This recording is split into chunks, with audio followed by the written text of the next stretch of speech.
This is a STEM chat on scientific graphing.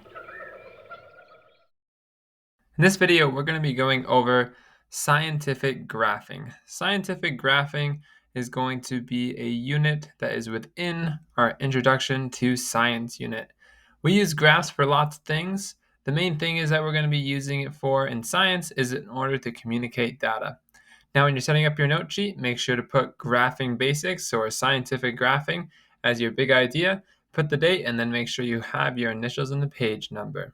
So when you're making a graph in science, you're going to want to start off with any other, like you would with any other graph. You're going to want to start off with a y-axis and an x-axis. The y-axis goes straight up and down or vertically, while the x-axis is going to go horizontally. You would use a straight edge whenever you're making these axes. A mnemonic device that you can use in order to remember this is dry mix. The D stands for dependent, the R stands for responding, and the Y stands for y-axis. This means that it's a dependent or responding variable on the y-axis, whereas mix stands for manipulated, independent, the X stands for x-axis, meaning that the manipulated or the independent variable is going to go on the x-axis. Remember, we have two different terms for the independent or the manipulated variable, as well as we have two different terms for the dependent or the responding variable. I'll go through a checklist here of the things that you should make sure to include in a graph always when you're making a scientific graph. The first thing you're going to want to remember when making a scientific graph are the axes, an x-axis and a y-axis. Y-axis going vertically, x-axis going horizontally. Then you go on to make sure that you have axis labels or titles on each of the axes. What are you putting onto those axes? You want to make sure that you have a proper scale on both the x and y axis. Use the space in order to fill up the entire graph. You want to make sure to have a title that explains what it is that you're graphing, and you want to make sure to have a key if you need one. We're going to go over an example here where we have a correct graph and an incorrect graph. On both of these graphs, I'm going to start off by drawing an x and a y axis. You'll notice again the y goes up and down and the x goes left to right. I'm going to come up with a data set here just like we would in math class. I'm going to have an x column and a y column. I'm going to use the points 0, 3, 1, 10, 2, 5, 3, 7, and 4, 11. We can rewrite these points just like we would in math class using parentheses and commas. The first one would be 0, 3. The second one would be 1, 10. The third one would be 2, 5. The third one would be 3, 7. And the last one would be 4, 11. Now let's start off with the incorrect graph. So if I have 0 down here on the bottom, and I go to plot my x-axes first, I'm going to go ahead and I'm going to spread those out. 0, 1, 2, 3, and 4.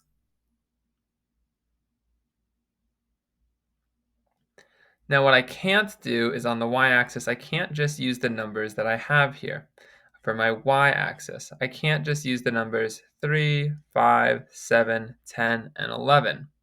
That's going to misconstrue my data, and it's not going to show an accurate picture as to what's actually happening in the experiment. Once again, this graph is incorrect. Let's take a look at how to do this correctly.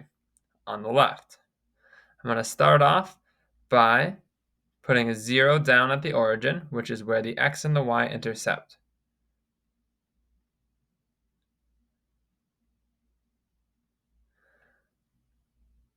I want to make sure that I evenly space out my y-axis values. So here, the largest point that I have is 11, so I might want to go all the way up to 12. If I'm going to space that out over 4 lines, then that means I can go up each line by 4. Because 12 divided by 4 lines would be 4. Just kidding, that would be 3. Now, if I go through and I plot these points, okay, I go through and I make sure that I plot each one just like you would in math class, where we have 0 on the x, 3 on the y. We have 1 on the x, 10 on the y. Then we have 2 and 5, 3 and 7, and 4 and 11. Once you make all the dots, then you can go through and you can connect all of the dots. And this is going to be a better representation of your data.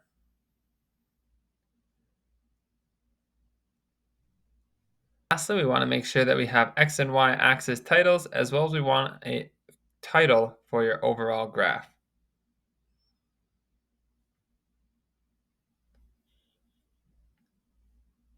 A couple notes that I want to give you on scientific graphing that I want you to remember. The first one is always use a ruler when connecting points, unless you are told otherwise. Using a straight edge is going to make your graph look a lot neater and a lot more professional. Having a nice straight edge is going to make the data also more accurate. The second thing that we're going to look at is going to be the two main types of graphs that we use in science. I'm going to make a t-chart in order to compare them. The one on the left is going to be known as a bar graph. So we're going to write bar graph. The one on the right is going to be a line graph. With both of these graphs, we're going to start off by making an x and a y axis. X going horizontally, y going vertically. You'll still have the independent variable on both x-axes and the dependent variable on both y-axes. However, when it comes to a bar graph, we're going to want to make sure that we're using a bar graph for things such as categories.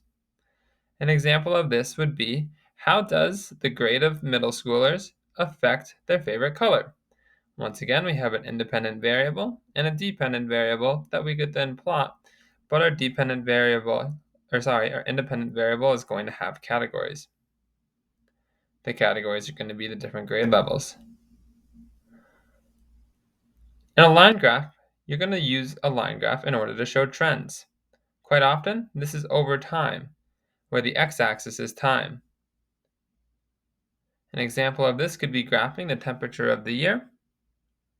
We would use a line graph in order to show the data that we collected for a question like we used the other day, which was, how does the temperature of the water affect the time it takes for a sugar cube to dissolve? If you need to, you can rewind this video and go back and check any notes and add any notes to your notebook. You can also check out the show notes in order to see the PDF copy of today's notes. Good luck and have fun graphing.